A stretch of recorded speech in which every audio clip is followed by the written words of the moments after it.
Mo G was once the most beloved figure in Toronto, from creating what many referred to as the unofficial anthem for the streets of the Six, to working with the likes of Drake at just 18 years old. He was destined for greatness. He had the bars, the charisma, and the connections, but no more than 5 years after entering the scene, he self-destructed. On today's episode of Tales of Toronto, we're going to take a closer look at Mo G's meteoric rise to stardom and analyze what caused the downward spiral of his once promising career. So, sit back, relax, and enjoy the video. Yo, what happened to Mo G? I heard about him. Is Mo G a real, is he really tapped in? Yeah, I like Mo G. Yeah. Have you ever heard in the history of hip-hop a man that gives away his creativity and helps make Billboard hits but doesn't get paid $1 for it, one credit for it? After calling out Drake last week, Mo G posted a picture suggesting he was the target of a violent assault at the hands of OVO. Man, that game it don't love ya. Hey, fuck Mo G, take These a piss, niggas wanna fuck my see cousin you Mo G. wonder. Even if I love ya, I don't trust ya. It's gonna be a hot summer. Mohammed Badan, better known by his stage name Mo G, proudly represents the downtown Toronto neighborhood of Regent Park. When he was 2, his parents relocated him and his 8 siblings from Jane and Finch to here, the south side of Toronto's first and largest Canadian housing project. He grew up on Sutton Avenue, which was once predominantly Somali and working class, just like his parents. The block might look familiar to some, because it's been home to several hit movies, TV shows, and even award-winning musicians. Despite its rich history, Regent Park's reputation was tarnished when escalating gun violence reached its peak in 1995. To combat the issue, Toronto Police's 51 Division would conduct numerous raids in the area, but this only made things worse. Residents began calling out 51 Division officers for being the aggressors during their many enforcement blitzes, and by August of 1995, tensions reached a boiling point when hundreds of residents and police officers clashed in what is now known as the riot in Regent Park. The chaos didn't stop there, as a number of local street gangs were formed to deter the police from re-entering the neighborhood, and according to some residents, it worked. Unfortunately, as the years progressed, tension between 51 Division officers and Regent Park residents only got thicker. In fact, this was one of the few reasons Mo G dropped out of school at just 10 years old. They're scared. You ever seen when they bring a cop to a classroom when you're a little kid and then the cop's just in the classroom looking at us like, yo, I'm gonna pack when you guys grow up. You know what I'm saying? That's what happened to me at school. That's why I dropped out of school when I was 10 years old. You see, when I say I dropped out when I was in grade 4, this really happened. Mentally, I left school at the age of 10. You know why? Because they brought feds to the school. Violation. You know what I'm saying? Super violation. You know what I'm saying? And So guess what I did? I just left the whole classroom. Khalas. I went to the mosque right across the street. I never came back to school ever again. Okay, you see what you're saying right now? I never came back to school.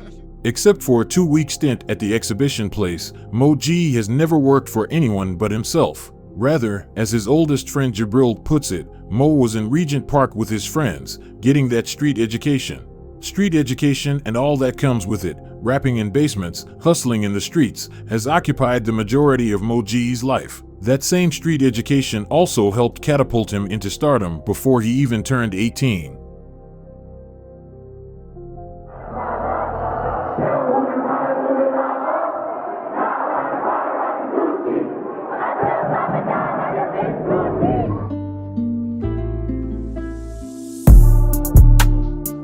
During his teen years, Mo G spent a significant portion of the early part of the day alone at home, either asleep or lounging. His nights, however, were a different story. They were long, spontaneous, excursion-filled nights that start at one place, like a rabba, and end up in another, like a studio. It's out of this lifestyle that 8 years ago, Mo G was born through his best-known song, Still by the Rabba. An unofficial anthem for the streets of Toronto, the song speaks of moving product and the rabba, among other things. When explaining how the hit record came about, Mo G says he went home and told his brother to turn on his phone and record him freestyling. Loaded with cash and excited, he then went to his friend's house and roasted all of them one by one. As Mo G remembers it, I gave everyone a hot 16, making fun of them.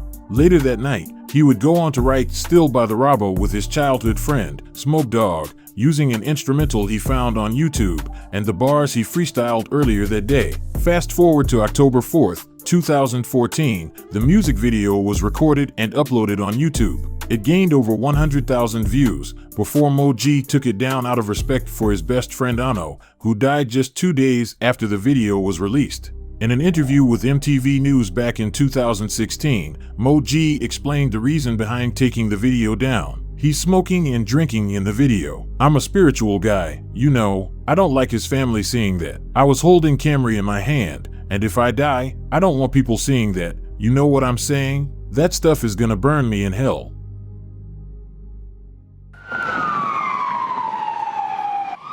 Police were called to Shooter Street near Parliament on October 6, 2014 for the sound of gunshots.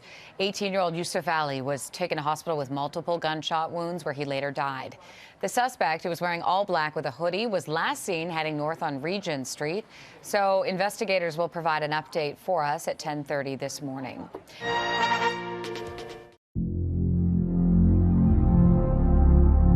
Yusuf Ali, often referred to as Ano by loved ones, was described by those same people as a peacemaker and a community leader in Regent Park. He's bridged a lot of different relationships. People knew him and he was kind, no matter who you were. Before entering high school, Ano had been captain of multiple sports teams and even won an Athlete of the Year award, but as he entered grade 9 at Jarvis Collegiate, it became harder for him to stay focused. Soon, he began skipping school nearly every day with his best friend, Mo-G, and was completely caught up in the negatives of Regent Park.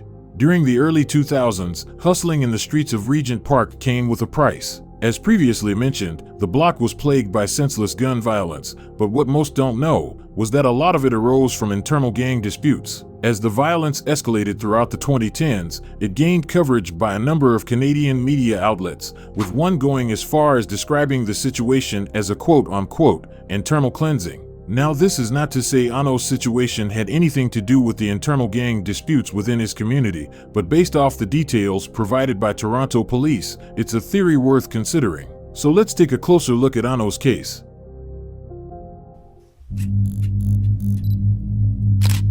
On October 6, 2014, 18-year-old Ano was walking with two of his friends in an alleyway near Queen and Parliament Street at approximately 2:45 p.m. when he was shot in the back multiple times by a lone gunman. Toronto police quickly obtained surveillance footage in the surrounding area, and what they managed to find shocked them. First, cameras caught the lone gunman following Ano through several different laneways for at least 5 minutes in a very determined fashion before opening fire. In addition to this, the two friends who witnessed the entire incident unfold were left unharmed, suggesting Ano was the intended target of the brazen daylight assassination. After further investigation, the firearm used in the killing was found to be linked to one other offense that occurred in a different part of the city, but that still wasn't enough information to link officers to a suspect. The city's chief of police at the time, Mark Saunders, placed a $50,000 reward for any information leading to the killer, but to this day, Ano's murder is still unsolved. During his 2016 MTV interview, Mo-G detailed how the incident impacted him. In one instance, he had to take out Ano's braids to prep him for his wake, and while doing so, he'd seen the bullet holes in the back of his head. It was Ano who Mo-G skipped school with every day.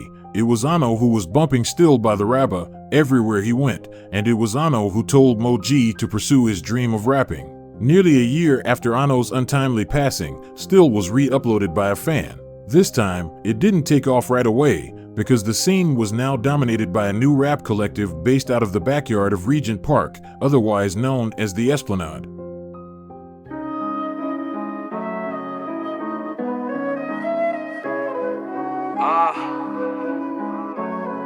Prime forever.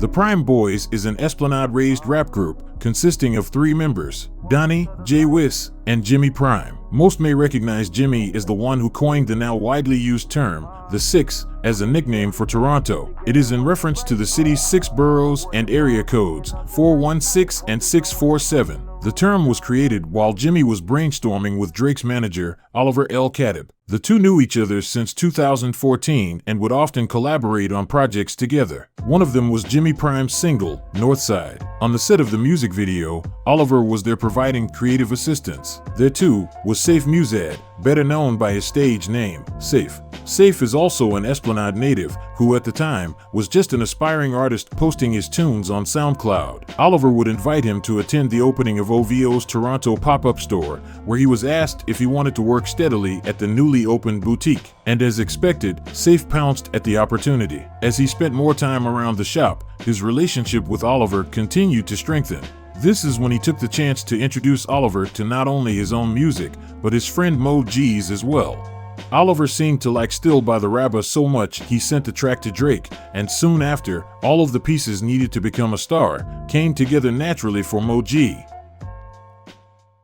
March 25th, 2015, the rise of Mo G begins here after Drake posted a clip of Still to his Instagram, captioning it, "Ginobili Dance All Summer." Although the music video was deleted for a second time, it was re-uploaded again on July 27th, 2015, and it still managed to earn impressive numbers. 3 days later, Smoke Dawg released his hit single, Trap House. That same day, Drake's highly publicized beef with Philadelphia-based rapper Meek Mill would reach its peak after Drake dropped Back-to-Back, a diss track that sent the hip-hop world in a frenzy. Fast forward a month, Drake's highly controversial music video for his hit single, Energy, was released. As he's sending subliminal shots left, right, and center, Drake can also be seen doing a rather unique dance, one Mo G had innovated, called the Ginobili.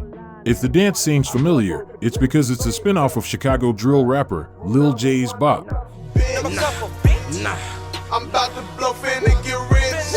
She wanna fuck me, that's in cages for my dick.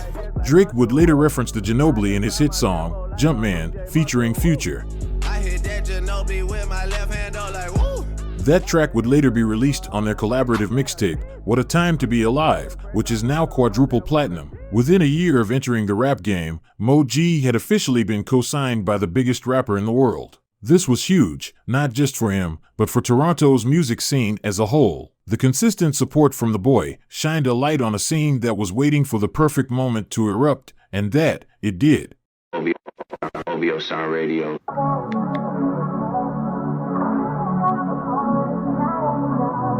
You're listening to OVO Sound Radio on Sound 42.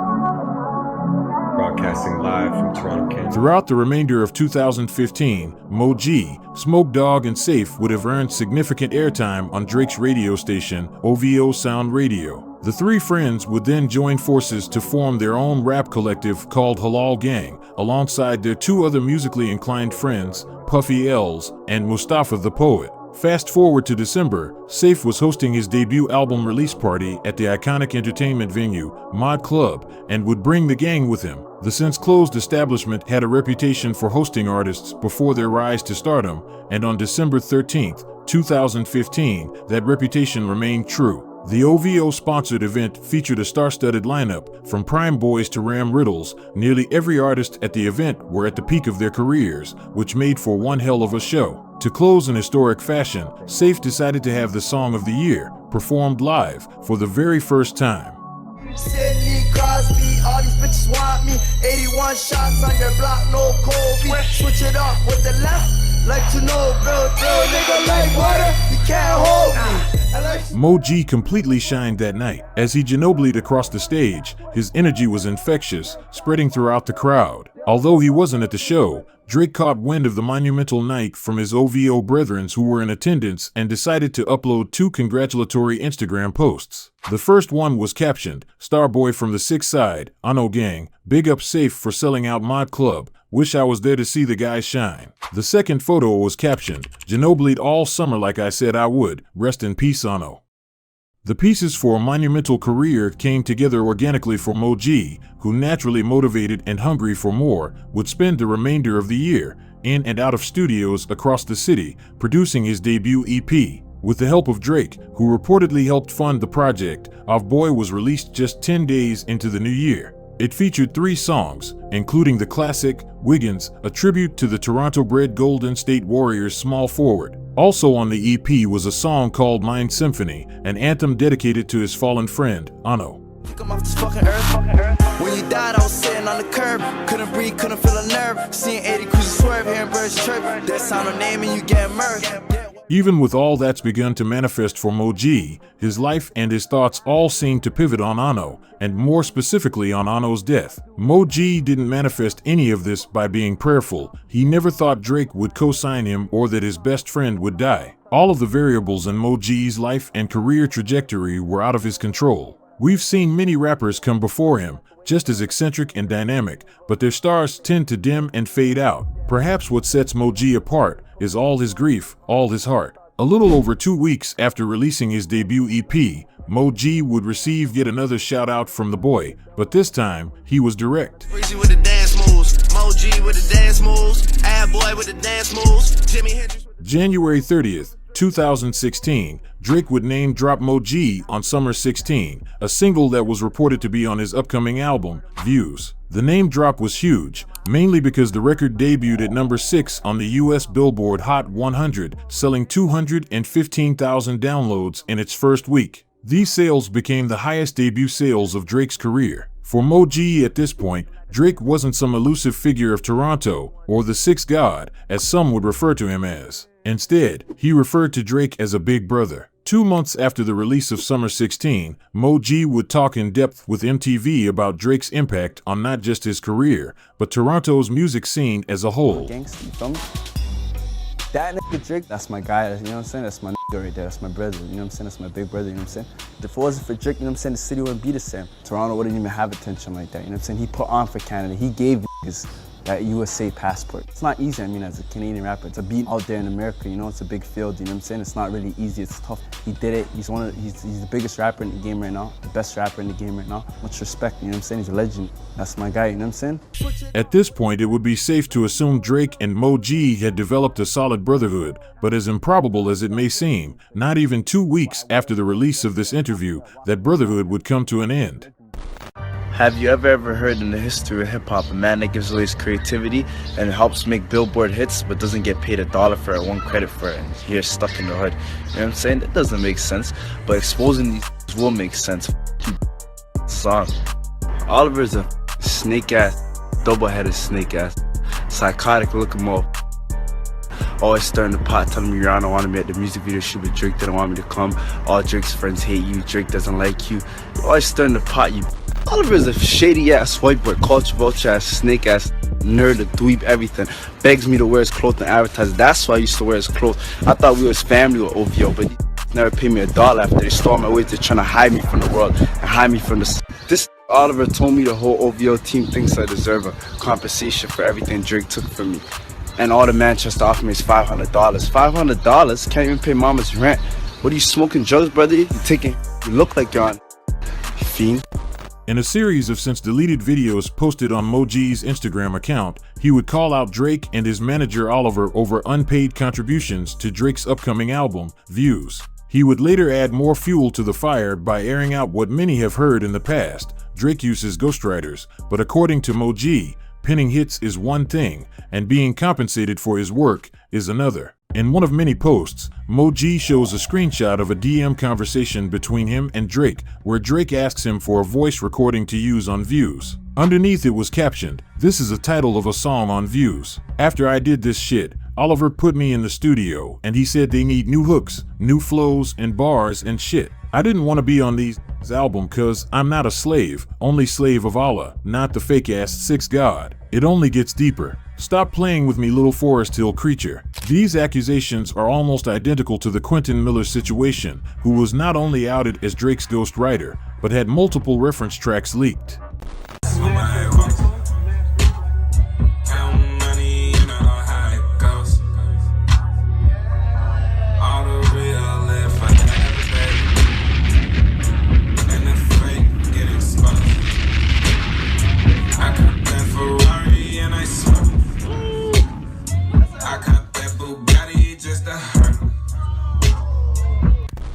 The ordeal sent shockwaves throughout the music industry, and even though he ended the rant off by saying he would have kept quiet if he was properly compensated, Moji outing Drake and his team in such a manner was the wrong move for so many reasons. Not only was he burning bridges for himself and others, but he became enemy number one to the wrong person. You see, leading up to this altercation, Drake was already in hot water after being involved in a string of violent incidents. It started in 2014 when two groupies on Instagram accused Drake of threatening them. One of the women stated Drake sent thugs from his entourage to her apartment and they threatened her for speaking out about having sex with him, while the other woman filed a police report stating Drake had threatened her for posting pictures of designer bags that he purchased for her. A few months after that, rapper and songwriter Quentin Miller was outed as Drake's ghostwriter, which turned into a bitter public dispute with Meek Mill, who called out Drake publicly on Twitter. According to Quentin Miller, Meek caught him at a Nike store in Beverly Hills shortly after the Twitter dispute and wanted confirmation about the ghostwriting allegations. When Meek didn't get the answers he wanted, he went on the attack. Later that same year, Detail, a prominent music producer, was offered the elusive gig as Drake's executive producer. Known for creating hits like How to Love by Lil Wayne and Beyoncé's Drunk in Love, which earned him his first Grammy, it's easy to see why you would want this guy on your team, but in order to work with a more diverse clientele, Detail declined the offer. Drake didn't handle the rejection well. According to TMZ, who first uncovered the incident, Drake allegedly invited Detail to a meeting at his home in Cali to work on a new project after their monster collab on Nothing Was the Same. When Detail showed up at around 2 in the morning, he says it was the rapper's right-hand man, Chubbs, who greeted him instead. Chubbs ambushed Detail, and during the alleged beatdown, which Detail insisted was set up by Drake, Chubbs supposedly yelled, "I will beat all your asses, including your bitches. I don't give a f***. I will hit you again. Do you think Drake is soft? Do you think Drake's a punk?"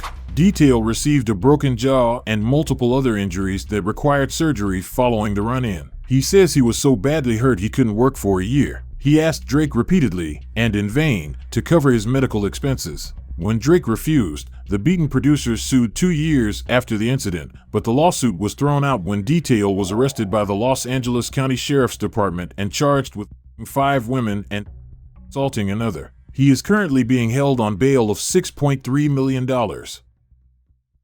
Drake and the OVO goons weren't to be played with, but apparently Mo G didn't get the memo, because not even a week after his initial posts went viral, he continued berating the rapper and his team on Instagram. This time he took it a step further, by leaking an unreleased song.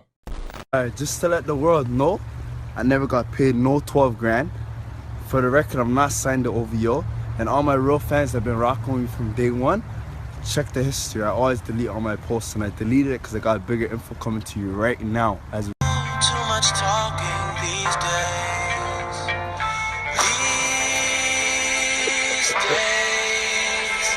These days. I've been out walking. yeah, this one's easy. I don't do that much talking. With the entire situation unraveling on social media for the world to see, Drake would reply to Mo G with just a single Instagram post, simply captioned, "The bright lights are supposed to inspire you, not fry your brain." This would be the only time Drake would acknowledge Mo G. Well, publicly that is. After calling out Drake last week, Mo G posted a picture suggesting he was the target of a violent assault at the hands of OVO. April 1st, 2016, a graphic photo of Mo G's swollen and bloodied face would be uploaded to his Instagram. It was captioned, "When you speak from your heart, this is what happens, #dirty society, #dirty industry." The post went viral instantly, with numerous media outlets covering the situation, and with it being uploaded on April Fool's Day, many assumed it was a prank, but it wasn't, this was real. Across the border, the incident basically turned into a meme, with many influencers taking the opportunity to clown the bloodied rapper. Rapper turned podcaster Joe Budden was one of them. He tweeted, "I loved that Mo G with the dance moves line a lot more. Before I actually saw Mo G, I ain't wanna move like Mo G after that." As this was happening, people were speculating the OVO Defense League were directly involved in the brazen assault. Now, that may seem obvious to most, but within the streets of the Screwface capital, there were whispers suggesting halalgangK orchestrated the attack. There are several points backing this claim. First, Mo G never directly accused Drake or OVO of jumping him. Second, a week before he was jumped, Mo G unfollowed all halalgangK members and associates on Instagram, and they reciprocated the energy. Moments later, Smoke Dawg posted a photo of halalgangK linked up with OVO, but cropped out of the picture was Mo G. It was captioned, "Ain't shit changed but the weather, de real no, #HGang." To further add fuel to the fire, Smoke Dawg tweeted then deleted the following. Nick need to stop begging for attention now. It's getting ridiculous. #shaking my head. After receiving backlash for the tweet, with some going as far as saying he was turning his back on his friend, Smoke Dawg would attempt to clear the air by tweeting, LOL, Moji my we ain't beefing. Laughing emoji, stupid people. He followed this up by calling academics a slur after he posted a few videos covering the altercation. Now, this could have all been one big coincidence. Regardless, Moji still wasn't fazed. The day after revealing he had been jumped, Moji would capitalize on the mass attention it garnered by dropping the music video for his hit song, Wiggins. Do whatever you feel, do whatever you want. I be ballin' so hard, you'll think that I'm Wiggins. I be cashing checks, they be catching feelings. Why you mad? The M-Works powered visuals had everyone talking, but the first thing people noticed was Moji's face. It was unharmed, suggesting the video was initially recorded before his violent encounter with the OVO defense squad. Regardless, he was intent with the timing of its release, because towards the end of the video, it cuts to him laying down several pieces of OVO apparel on the mud beneath him. He then douses the gear in gasoline and sets it aflame, marking the end of his affiliations with Drake and OVO. Per usual, Drake refused to acknowledge the spectacle and would go on to release his record-breaking album, Views, on April 29th. But something was off. A song was missing. Summer 16, the song Moji was name-dropped on, was pulled from the album last minute. An exact reason was never revealed, but I think we all can figure out why. The ordeal sparked a new dialogue surrounding Drake and his rise to stardom. Is he a culture vulture like Moji claims he is? First off, Drake's influence and impact on the city of Toronto cannot be overlooked. Throughout his career, he has acknowledged the different nuances of the city that raised him and the various people who identify within different regions of the city. For example, the Jamaican and Somali culture in Toronto is strong, and Drake has managed to incorporate it into his widely accepted music. Know some Somalis that say we got it, wallahi. Arabic ting told me that I look like Yusuf, look like Hamza. Habibti please, ana akid, inte o ana akihra. Try if you rush me off, try if you brush me off, I see. On the other hand, many have made note on the timing of some of Drake's most successful songs and collaborations. From grime to Afro beats to dancehall to drill, Drizzy has notoriously dabbled in multiple genres of music, but he only seems to incorporate elements of these genres when they are at the peak of their popularity. As the culture vulture narrative started gaining traction, Hawa Meyer, a scholar who studies Somali diaspora, claims that some Toronto artists' efforts to popularize traditional terms are a riff off of the orality and metaphoric ways of being and speaking. As for Drake specifically, Meyer states, Drake's cultural capital right now is coming from Somali kids, and he doesn't adequately compensate them for it. Thus, his authenticity comes into question.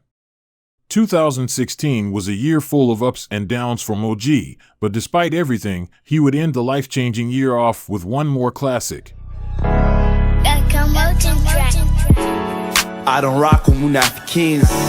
I'm selling rocks to the fiends. I keep a Glock so I'm Muslimin, and my pockets stay fat in my diesel jeans. Akihra Mode was released on October 26, 2016, 2 days after Drake's birthday, as a final dig at the rapper and his OVO namesake. The single is religiously worded, aimed at rebuking and castrating his critics and those who he once called friends. The term akihra refers to the afterlife or judgment day. By invoking the akihra, Moji is reminding his haters and comrades alike to stay honorable, loyal, and to not give in to the devil, like that which turned many of those he once called family against him. He also references the term munafakins, an Arabic word whose literal meaning is hypocrite. In the context of the song, however, the term is being used to refer to backstabbers or sellouts. In a play of words, he is most likely aiming the diss towards his former crew, reminding them of the akihra and warning others about the munafakins. The progression of Moji's career would begin to decline after the release of Akihra Mode, but what really put the nail in the coffin was when his sister unexpectedly passed away at the beginning of the new year. It was widely speculated she unalived herself, but this was never confirmed. Understandably, this took a toll on Moji. He would delete all of his past projects and remain inactive on all socials for nearly 2 years after her death. Fans soon began theorizing he had not only officially called it quits on the rap game, but severed ties with his Regent Park brothers. That narrative, however, was quickly shut down after pictures of them linked up in the UK for Drake's Boy Meets World tour surfaced around spring of 2017. Then on December 9th, in collaboration with Puffy L's, Mo G would make his return to the rap scene with the hit Black Rabba. And when we pull up in the city, they like, whoa. Moji's back, dropped a new track, they like, whoa. Spent 10 stacks on the kicks, they like, whoa. She say she like the way a nigga live, I'm like, whoa. Money ain't a problem, baby girl, we get stoned. It appears the near 2-year hiatus did wonders for Mo G, as he began taking the necessary steps to repair the bridges he once burned, but unlike halalgangK, some people weren't as quick to forgive. In this industry, I'll tell you, none of these people, none of you guys, any of you guys in this industry, none of you guys tell the truth. That's the truth about the industry. Bottom line, I want to hear that, you know, like I'm banned from the building. Like, if they just said we can't have you back, yeah, I'm not really, that's all I know. So even if I'm paying you for sessions... They just said you came down, like you just said, you were just like kind of harassing people that were telling, demanding that you record you, and I said, yeah, you can't have them back. I said, okay. I was harassing people. What's that? I said I was harassing people. Is that what you said? Something like that. That's what he said. Yeah, something like that. I'm not sure. On May 16, 2018, a near 7-minute video of a recorded phone call between a local studio owner and Mo G would be posted to his Instagram. Underneath it was captioned, "Dear fans, I've been blackballed for the past 2 years now. I'm banned from 99.9% of studios in Toronto. I'm banned from all clubs. I'm banned from doing shows. And I'm banned from doing appearances. When I get lucky and find a studio, engineers salt up my whole thing. They turn my headphones up on full blast on some hater shit. My word, they move like Joe Budden. They don't mix and master my music. They refuse to do it. All type of hate I get. Toronto is a city full of D-writers and haters, my word, on everything I love. And they wonder why I stopped rapping for 2 years. No opportunity, it's simple, by Instagram." It doesn't look like Mo G kept his word about quitting, because within the same week this call was posted, he would drop 3 songs. With the timing of the new music, the blackballed accusations looked like a promo stunt, and Toronto's underground scene didn't hesitate to share their displeasure. From bloggers to rappers to fans, Mo G was bombarded with hate. The once adored rapper was now being exiled by the same community that initially embraced him with open arms, but all of this was quickly forgotten when just a month later, tragedy strikes.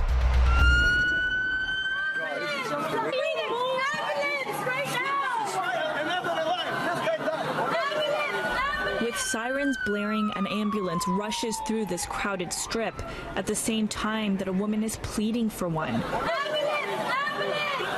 She has just seen a body on the ground, the scene too graphic to show, but it was what so many people on Queen West saw with their own eyes yesterday after a triple shooting that killed 2. The horrific video has been making the rounds on social media, friends identifying the man as Javante Smart, better known as Smoke Dawg, an up-and-coming hip-hop artist, remembered as a bright young man with a beautiful personality. Smoke Dawg's unexpected death left an everlasting impact on the city's rap scene. New alliances, and especially rivalries, were formed, but for Mo G it was deeper than rap. In a series of since-deleted Instagram posts and stories, he would pour his heart out for his fallen friend, telling Smokey he loved him and promising he would never perform their hit song again.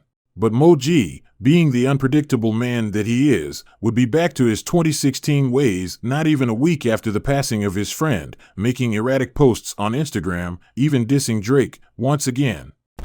What the fuck is this nigga talking about? A nigga like me, I don't own Apple Music, I don't own Tidal, I don't own Spotify, I don't own none of that shit. Nigga like me from the hood, I don't got none of them platforms on my phone. But I just heard somebody in the spot playing Drake's album. I heard the nigga say, all pop mollies, my mollies pop niggas.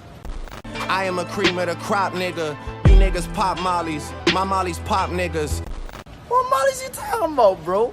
Where these mollies at that free popping niggas? I don't know what the hell this nigga be talking about his molly pops nigga. I never seen Drake with no mollies.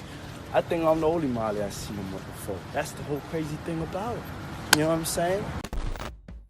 I don't hate him. I don't like him. I don't love him. But he wants to see us all against each other. his dream is to see us all get dusted, youths from his end to get dusted, because he wants to eliminate us, and he wants us to eliminate each other, put us all against each other. Instead of uplifting us and bringing us all together, he likes us to go against one another, so he can eliminate us and get rid of the competition, so he can keep himself a big throne, a delusional throne, so he can win, so he can be the king on the stone. So guess what? I'ma always speak the truth regardless.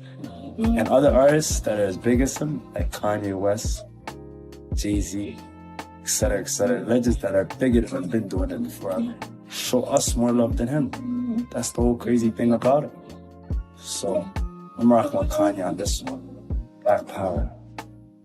4 months after these videos were posted, Mo-G would sit down for his first interview since 2016 and throw a few subliminal shots at his former friend. You know what I'm saying? And he said, then I hit him with the hotline. Chris Breezy with the dance moves, Mo-G with the dance moves, Av Boy with the dance moves. About to slap my hood back on, but that was nothing but love, yo. You know what I'm saying? But to speak about that record, I don't know if I should even speak about that record, you know what I'm saying? You feel me? But it's a good record though, you know what I'm saying? You feel me? But I'm not here to speak on next people's business or nothing, you know what I'm saying? Out of respect and out of love, you know what I'm saying? It ain't the right thing to do, you know what I'm saying? A lot of people in the industry are followers, you know what I'm saying? They're not leaders, you know what I'm saying? You feel me? They just follow what the trend is, you know what I'm saying? They don't know how to make their own trend, you know what I'm saying? And just start their own wave or whatever, you know what I'm saying? That's what everyone gotta do in the industry. Everyone gotta stop watching each other, everyone gotta start watching themselves and just do what they gotta do to elevate themselves, you feel me? And to get through those obstacles, like every day God's gonna throw you obstacles. Life's a test, you know what I'm saying? You just gotta, you know what I'm saying, pray, you know what I'm saying, do your best and stay blessed and never stress, you know what I'm saying? You feel me? I think it's safe to say Mo-G wasn't a fan favorite in 2018, especially after videos of him surfaced, kicking it with Driftwood court-based rapper Pressa. Gang shit, you know how we rock sauce walker. Oh yeah, you know what I'm saying? Mr. Ginobili switching my nigga. The link-up was highly controversial, considering the killer of Smoke Dawg was Driftwood court-based rapper 21 Neat. As stated before, after Smoke Dawg's death, rivalries were formed. One of them was Regent Park and Driftwood Court. Driftwood affiliates even coined the term HGK, an abbreviation for halalgangK killer, and they didn't hesitate to scream it to the world. HGK. Hey yo, we don't live downtown, but we always DT. Always DT. We outside, you feel me? So when Pressa and Mo-G linked up, the narrative of Mo-G being a backstabber started to gain traction. Mo-G didn't respond to the critics though. Instead, he put his energy into new music. It's a different ball game. Raptors, they just want a ring. On June 13th, 2019, history was made. The Toronto Raptors won their franchise first NBA title. The historic feat brought together a city like never before. It even inspired Mo-G to release new music. Ball Game, a song dedicated to the new NBA champions, was released on Canada Day, and it reached nearly 50,000 views in just under a week after its release, which isn't bad for someone like Mo-G, who rarely put out music. 2019 wasn't any different, because the next time the scene would hear from him again would be on January 25th, 2021, but this time it had nothing to do with music. Listen, brother, if anyone understands, I understand, you know what I'm saying? That's why I tell you I always have forgiveness in my heart for you. Because that shit's overwhelming, man, and it was a different time. You know, like you said, you were young, and this shit can be confusing, man, when it's all just forwarding at you so fast. Like, you know, different people showing you love. You don't know if it's real. You don't know if it's fake. Then you have real friends telling you shit that maybe serves their own purpose or their own agenda. But it's like, I just want you to know, man, you know what I'm saying? Like, I put that shit to rest a long time ago, man. Like I said, I only have love for you, brother. I wish the best for you always, you know? And I hope you know I mean that, man, for real. After nearly 2 years of inactivity, Mo-G would return to Instagram with a major announcement. He revealed a lengthy conversation between him and Drake, where they both put their pride to the side and hashed things out, officially ending their 5-year beef. In one message, Drake writes, "You have a good heart, I know that. Some bumps along the way, but you're a blessed G." Mo-G replied, "You're welcome, brother. I really appreciate that. I always remember what you did for me." You're a legend to me, fam. You know I have nothing but love for you. Sometimes in life we just have the wrong people around us. You feel me? Drake responded with, "Trust me, I never even had to forgive you in my heart because I loved you like a brother the whole time. We are connected for life, through our city and through the guys, and just know, I always wanted the best for you. Man, you are a star and you had a light, and that's what everyone saw in you." To see these two finally hash things out after 5 years was a beautiful thing to see, but the positivity for Moji was short-lived. A few months after these messages were released, we begin to get an idea of who those wrong people he was referring to just might be. April 11th, 2022, Moji would go live on Instagram with a lot to get off his chest. He started the stream off by shouting out people you would least expect. From the Wasses Better not be lacking a caravan up. Woo! to Top 5, Flip up. Me and GP. You guys are not ready for this shit. You know what I'm saying? Moji was showing love to people who at one point didn't hesitate to diss his loved ones. He also seemingly mocked Mustafa the poet by singing along to one of his songs. I'm going God. I got a 4-5. I'm going God. I'm going God. I'm going God. A part in the millions and a little bit in me. You know about that. Still love, still love, still love. As viewers began spamming the comments pointing out what everyone was thinking, Regent Park rap icon Tyke, who at the time was incarcerated, would join the live stream to set some things straight. He started off by giving Moji his flowers, but towards the end of his rare appearance, Tyke confronted Moji for tarnishing his reputation during his beef with Drake. Moji been through his ups and downs. Sometimes he listens, sometimes he don't. Sometimes he's hard-headed, sometimes he's ignorant, sometimes he's all types of shit. You know what I'm trying to say? Yeah.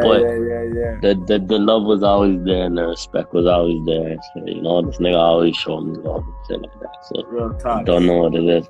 Yo, I told you already, you disappointed me in a couple certain situations and shit, you know? I told you.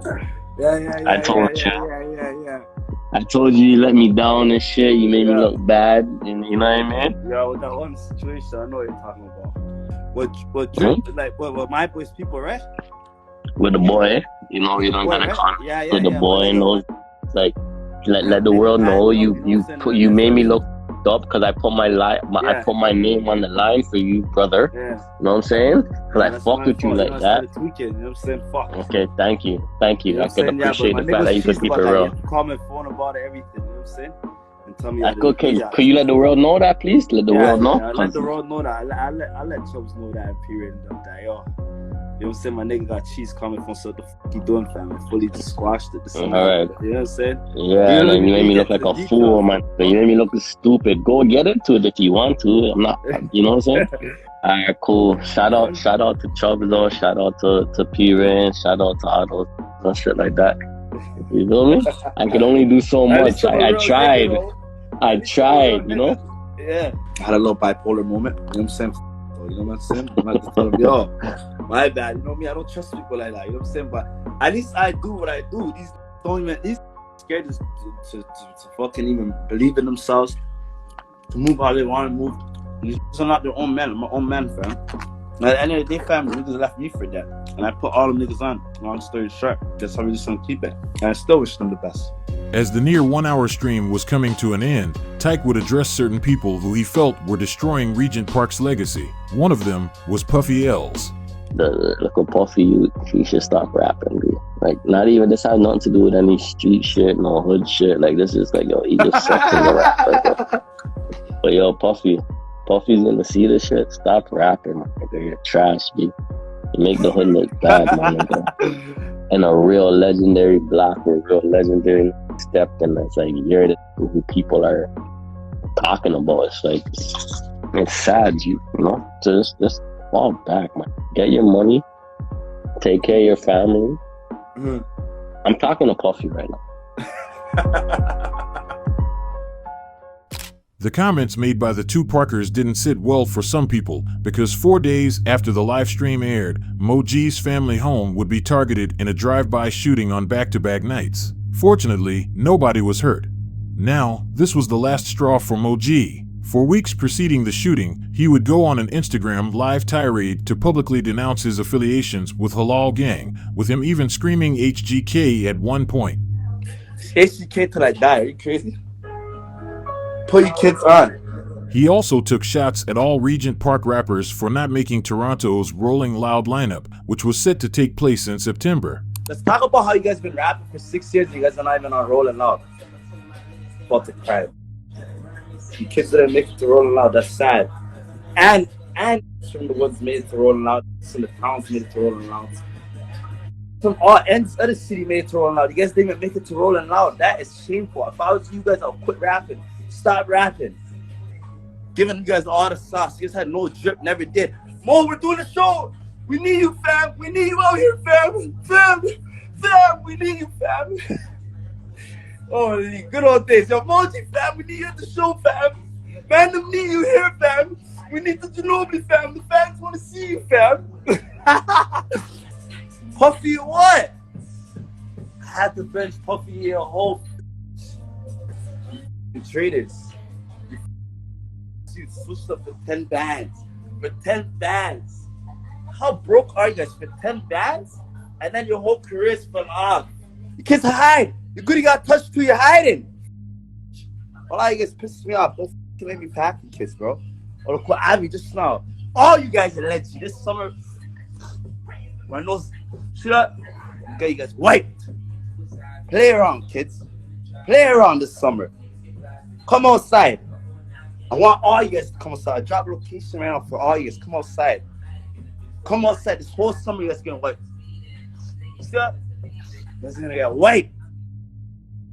This was a side of Moji the scene has never seen before, and it only got worse from here. Less than a week after his live tirade, Moji dropped a diss track targeting Mustafa the Poet and Puffy Els. From claiming Mustafa used Smoke Dawg's death for personal gain, to calling Puffy Els a washed-up basketball player, Moji didn't hold back in the slightest. Dolo, nigga. Born and raised in your part, nigga. And I was born on the Finch, moved to Regent in 98. Born on the Finch in 96, moved to Regent in 98. Been had the block straight, nigga.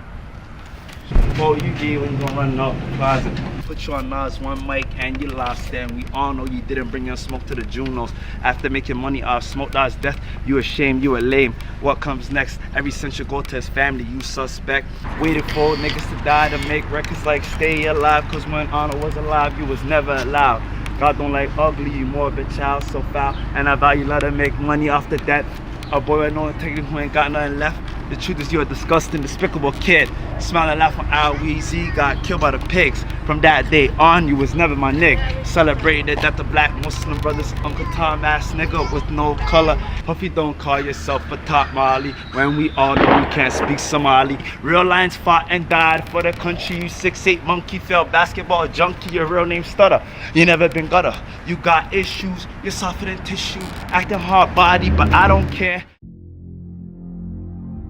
A week after the release of the diss track, it appears halalgangK got the green light to finally respond to Moji. It began with Mustafa the Poet posting this message to his Instagram story. LOL, there's not one you mentioned in this video who rocks with you. You've only ever been a burden to this hood. All the lawyer fees, funeral costs, community programming, where were you when we were covering that? You're nothing but a mascot and you need to seek medical attention. Linking up with these exhausted ops who've only ridiculed our dead, all for what? A crumb of clout. You're as desperate as they are. He further added, Moji, I don't want anyone to get touched over this, so let's settle this like real Fight me, I'll knock you out in the cage court like I used to back in the days. We can invite the whole city, you'll have the stage you desperately want. Moji didn't waste any time responding to Mustafa. In a video which appears to be recorded at Regent Park's cage court, not only did he accept the challenge to fight, but Moji also took the opportunity to air out even more of Mustafa's dirty laundry.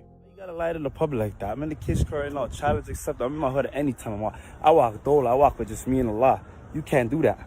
Now me and you know you can't do that. Another thing is, don't act like you paid for any funeral services. You never paid for no funeral services in your life. You know the messages paid for it. You know their families paid for it. All these individuals that died from our community, their families has paid for it. Don't do despicable acts and act like you paid for things and programmings and lawyer fees. If you had something to pay for, you would have paid for it because they look like bums on the Juno stage. You know, you and I know they look like bums on the Juno stage. Even you look like a bum. You wear white Air Forces. You're so des. You're not Dr. Dre. Look at me. Look how fly I stay. You guys never had the sauce like me. And let's not talk about clout. I'm not doing none of this for clout because I was the first in the hood with clout. You know that too. Me and you know that. And you wasn't allowed to hang. If Smoke Dawg was your friend, how come you ain't in trap house doing numbers? If I was your friend, how come you ain't still by the robber? You were only in Safe's video field because Safe was the only friend that actually liked you and let you hang with him. So you should thank the man, if anything. You know what I mean? You despicable kid.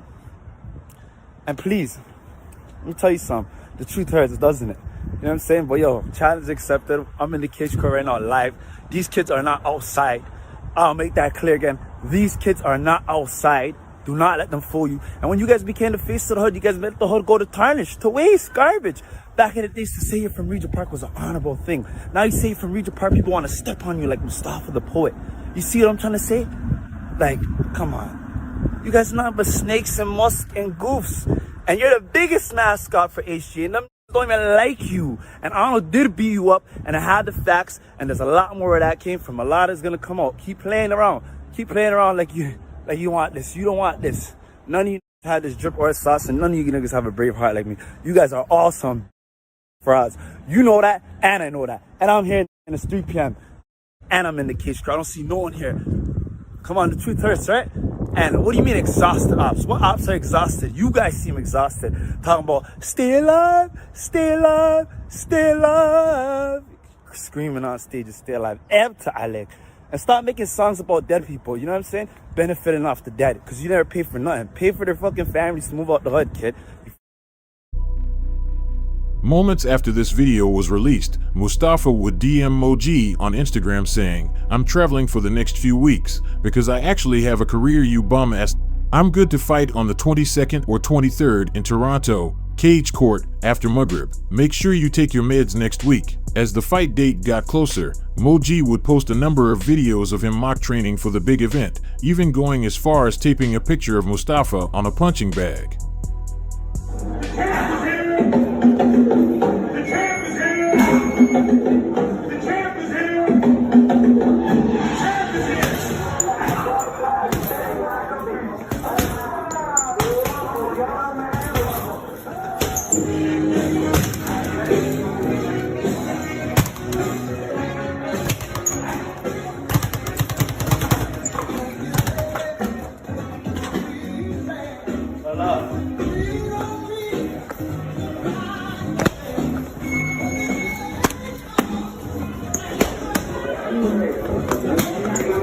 You look like a fucking walking death symbol.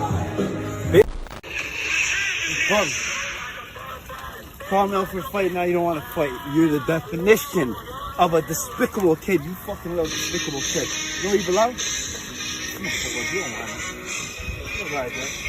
You belong in the sewer. You are irrelevant, bitch. Look at you. You look like a fucking death symbol. You look like a real death symbol. You belong in the sewage for your despicable ass. Don't ever call a real nigga out like Moji and say you want to fight. Puffy, you better watch yourself, yo. Listen, don't ever ask me you want to fight and you want to fight. Where you belong? Because I came to the kids' club. Sewage. And I'm in Peel right now. Sewage. Sewage. Fucking, you belong in the sewage, you fucking sewer rat. You fucking muskrat. Don't ever call a real nigga out. Are you stupid? That's me running away? Come on, man. I don't even try, man. And I look better than you, bum ass. Yo, listen, poor man. You would never win this one in your life. You see, you would have got this if you fought, but you're scared to fight. You know what I'm saying? But you would never win this one in your life. You despicable kid. Puffy L's. You never got lagged like this in your life. You think I care about rap? I get racks. You fucking goof kids. Come outside and play the fucking block. You kids do not play the fucking block. I got bands on the app right where I grew up, goof kids. Bitch ass niggas. Get your live up, get your funds up. Fucking nasty to me. Unfortunately, the highly anticipated fight would be called off by Puffy L's, who would go on to say, "No one's fighting no one cause I said so. Pray for the delusional cap dancer. I've been trying to get him help since preschool. Also been saving him since the late 90s. Was cool with Lil Homie 2016 to 2018. 2019, I ain't wanna be his friend no more, so he went and made new ones. Make sure them boys renew his medical prescription." The battle between the Parkers continued into the next month, and on the anniversary of Smoke Dogg's death, things were no different. It began with Mo-G appearing on a live stream featuring Boulevard Bizz, who had previously made songs dissing the late rapper.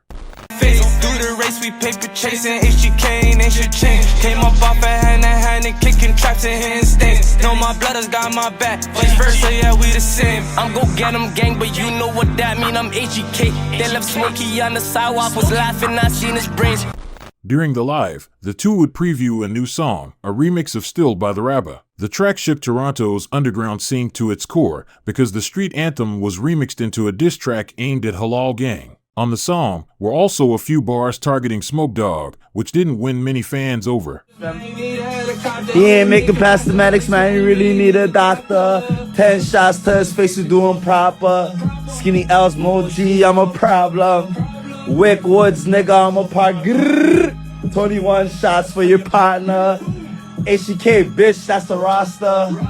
Young got mollies and some rosters. Call bro, bitch, young, go quick. I had to bench Puffy a whole bitch. Mo-G's halalgangK smear campaign would come to an end as both sides would stop acknowledging each other soon after this live stream aired. By the end of the year, Mustafa would go on to interview UFC champion Khabib, while Puffy L's would come out of musical retirement and drop a track featuring Safe. Mo-G, on the other hand, would go ghost once again. No more updates, music, or even Instagram live streams. The smear campaign would be the last time the scene would hear from him.